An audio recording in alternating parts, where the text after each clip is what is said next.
Отандық Айна Фадел Project Қазақстан компаниясы халықаралық нарыққа шықты. Компания Амур өндірістік зауытына инженерингтік қызмет көрсететін болады. Жобаны қолдаушылар еліміздің сауда және интеграция министрлігі және Бәйтерек холдингі мен Қазақ экспорт сақтандыру компаниясы.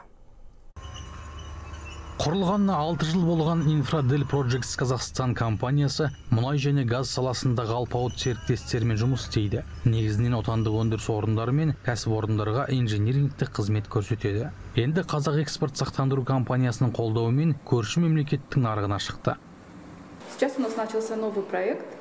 Қазір біз Ресей Федерациясындағы Амур газоөндірістік зауытында жаңа жобаны бастадық. Жұмыстың сәтті жүруіне РБК банкінің қолдауына ие болған Қазақ экспорт компаниясы көмектесті. Алғашқы кезеңде біз 300 білікті маманды Ресейге жібердік. Барлығы Қазақстан азаматы. Қазір инженерингтік қызмет ауқымын кеңейту бойынша келіссөз жүріп жатыр. Соған сәйкес қосымша мамандар тартылады. Infradel Project Қазақстан әрдайым жаңа технологияларды қолданғысы келеді. Мысалы, біздің тәжірибемізде Сарыарқа жобасы болды.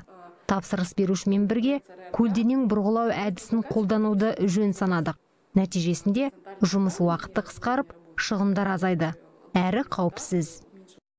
Экономикалық тұрғыдан тиімді бұл қызметке мұнай және газ саласында сұраныс жоғары. Сондықтан осындай жобаларды іске асыруда тәжірибесі бар Infradel Projects Қазақстан компаниясы ТМД елдер аумағында бизнес ауқымын кеңейтуді жоспарлауда. Болашақта инженерингтік қызметпен қатар қазба жұмыстарымен айналысуды көздеп отыр. Алмас Садуақас, Эдуард Кон, Хабар 24, Алматы.